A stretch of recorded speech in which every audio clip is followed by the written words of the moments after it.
Hello and good morning, and welcome to our 6 a.m. Pacific time daily spiritual practice. And for some of us, we get to change our clocks coming up plenty soon, which is going to be fun, especially now that it's getting a little chillier. So, we are using 365 Science of Mind, a year of daily wisdom from our founder, Dr. Ernest Holmes, founder of Centers for Spiritual Living. And that's what the CSL next to my name stands for, Centers for Spiritual Living. And my email address is my name right there, Edward Fillion, no space, at csl.org. Very easy. And you can write to me, as so many of you have. But recently I suggested the assignment of rewriting, paraphrasing some of these short extracts that we've been reading together. And I've received the most beautiful paraphrases, people expressing the ideas in their own words. And I love that very, very much. Thank you for sending those to me. Now, today's reading is about right action, which is a beautiful concept. And he's really talking about truth leading to right action.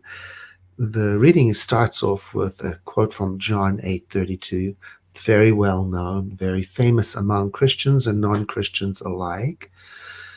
You shall know the truth, and the truth shall make you free. And it is very popular for people to quote that statement and then claim what the truth is that will set you free. So keeping that in mind, that here's another piece to add to that. There can be no personal good without a communal good. So whatever freedom I'm claiming, whatever truth I'm claiming must be not only good for me, but also good for everyone. Makes it a little more tricky.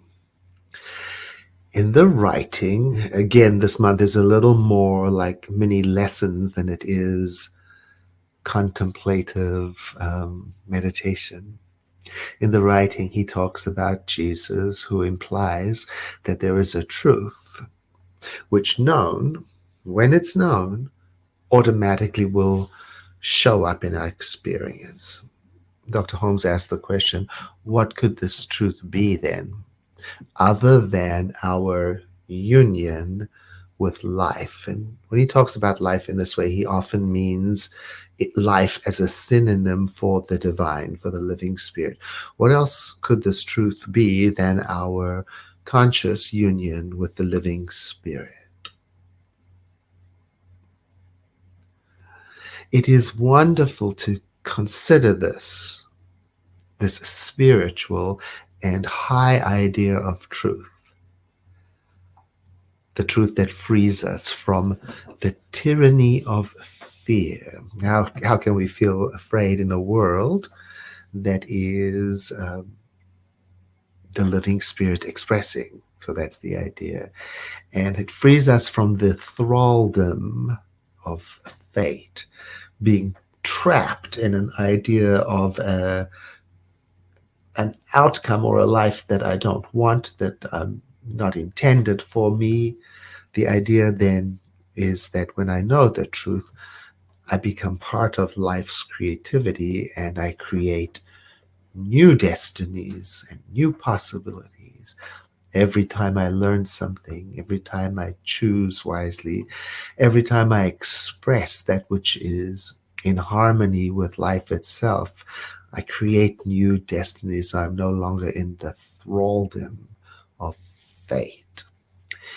Then on the next page, he says this freedom, and this is important to note, because I'm not sure I agree completely, or at least I question, is neither in our stars nor in our environment that we should look to discover this pattern of truth. So I understand that the first and ultimate place to consult is inwardly, the living spirit within. Yes, absolutely. Later on in the meditative part, though, he says, "Today I commune with the spiritual truth in everything." Well, I like that approach. In everywhere I look, in the stars and in my environment, everywhere is the evidence of this inward conviction. So I need not be afraid of any method, of any teaching, of any way of sensing and reading the world around me. I don't need to be worried about that. He goes on to say the truth that Jesus proclaimed would make us free lies only in the conscious communion of the soul with its source. Oh, I like that. The conscious union of each individual with the living spirit. The conscious union of the heart's desire with the living spirit, which is the source of its being. All right, I get that. I like that very much. So the conscious union, meaning the awake union, it means not on automatic, not under the table, not hidden. So I'm thinking about it, I'm bringing it into my awareness. So that then is my spiritual practice, to bring into my awareness every day my union with the living spirit, and then to consult with that. And then from that consultation to see the evidence of it everywhere around me. And so this is the meditative part. Today, I commune with the spiritual truth in everything. Today, I know that the truth of my union with everything makes me free. I'm filled with courage and certainty.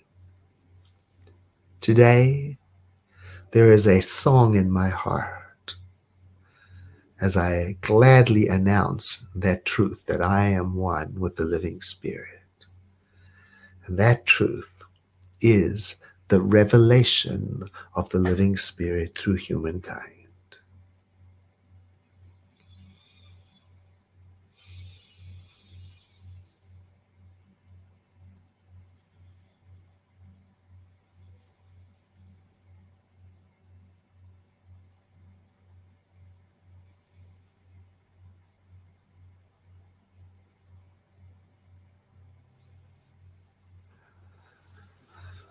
And letting the next breath be deeper than the one before, he ends this month's readings with a short quote from The Science of Mind, a book by that title by Dr. Holmes.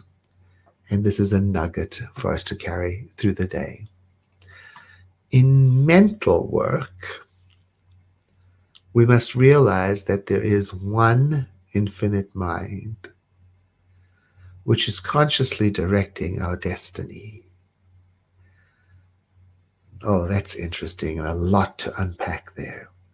Because this one mind, in some part we are all thinking through it and with it, and consciously choosing and creating within it.